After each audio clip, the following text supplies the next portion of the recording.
everything's so green. Anyways, if you caught that reference, comment in the comment section down there below.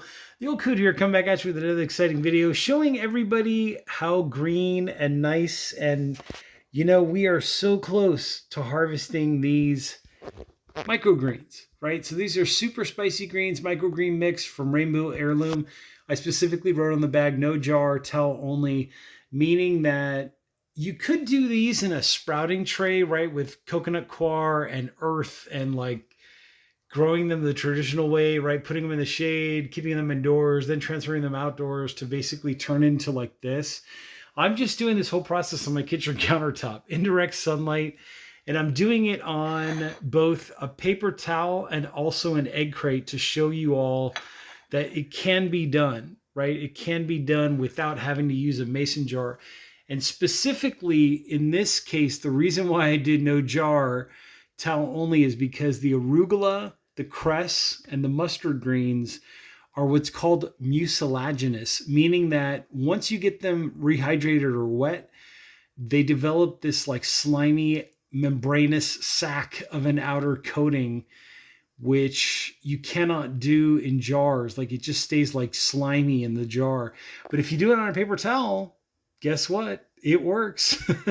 So that's basically what we're trying to show here. There is also radish and turnip in here, which the radish and the turnip, specifically those two of this mix, you could do the traditional mason jar sprouting method, which I've shown in other videos. Just go back in the video playlist, like the gardening video playlist, and you'll see all those.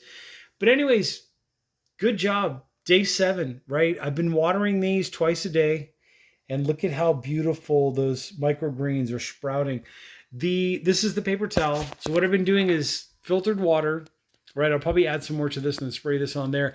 But basically I'm putting on the equivalent of about, I would say like 2 tablespoons worth of water, just spritzing it all over. And there's no real rhyme or reason to this. You just want to make sure that you spritz the microgreens themselves and also spritz the towel. Like make sure you get the towel, nice and saturated, like a good, nice once over, right? Just make sure it's all coated and covered with the filtered water.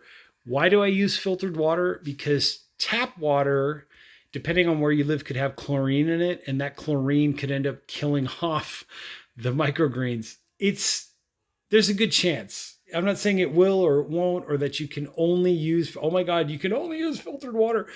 You could try it with tap water, see what kind of results you get, if you get any results at all.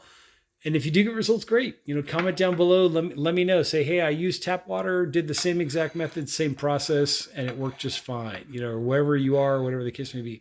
On the egg crate, if you notice, so basically I took a cardboard egg crate, flipped it upside down. On the peaks of the egg crate, notice that none of the seeds sprouted. So there's some physiological or structural chemistry going on there that it just didn't sprout. But ironically, when I first poured the seeds on, right, so I'd soaked the seeds overnight for 12 hours.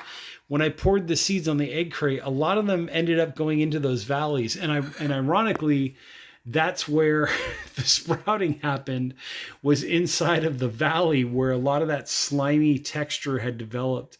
So maybe they do need the slime to start to grow. Who knows? And also, another little side note, this bag is about 4 years old, believe it or not. So just a testament to how some of these seeds have survived for 4 years, right? So definitely something you might want to consider. There are some seeds that did not sprout. I'm guessing those are the ones that didn't make it. Like, see that one cracked open right there, but it never actually sprouted. So it's kind of interesting.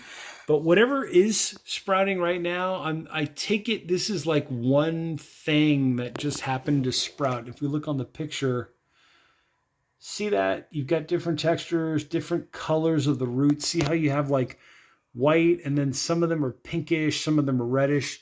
So it's kind of interesting to see that it looks like maybe only 1 or 2 of the varieties had actually made it the full 4 years being dormant, and then actually came to life after rehydrating them. So it's kind of interesting. The Frankenstein seeds that came to life after the rehydration process. So anyways, this is the day 7 recap. I just wanted to bring you up to speed. it's every 12 hours, I'm repeating the spritzing process, right? So just filtered water, giving them a spritz, making sure to get the towel as well, just a nice liberal spritzing. I would say in total, I'm going to be using about 2 to 3 tablespoons of water when it's all said and done per spritz. And then every 12 hours, I'm spritzing. So like 7 a.m., 7 p.m., 8 a.m., 8 p.m. You kind of get a sense, 9 a.m., 9 p.m. Whatever works. If you're going to try this, don't try this at home. But if you're going to try this at home, whatever schedule works for you, just basically every 12 hours, I'm spritzing. What's the next step in the process? I would say at this rate, like there was nothing for like 3 or 4 days, and then all of a sudden now, boom, they just exploded, right? They just basically exploded.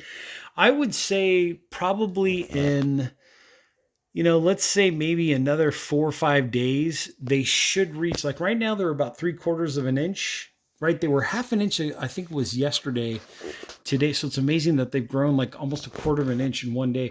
I would say when they reach about 2 inches tall is probably when I'll just go in with a pair of scissors and just cut them up, and then either throw them in a salad or throw them in a smoothie, right? But I would say probably about another 4 or 5 days, maybe they should reach that 2-inch mark. So let's see what happens. And then down here in the valleys, I'll probably pull them out and then probably soak them in a little bit of water just to get rid of the husks, right? So for every one of these sprouts, there's a husk. There's a seed that cracked open.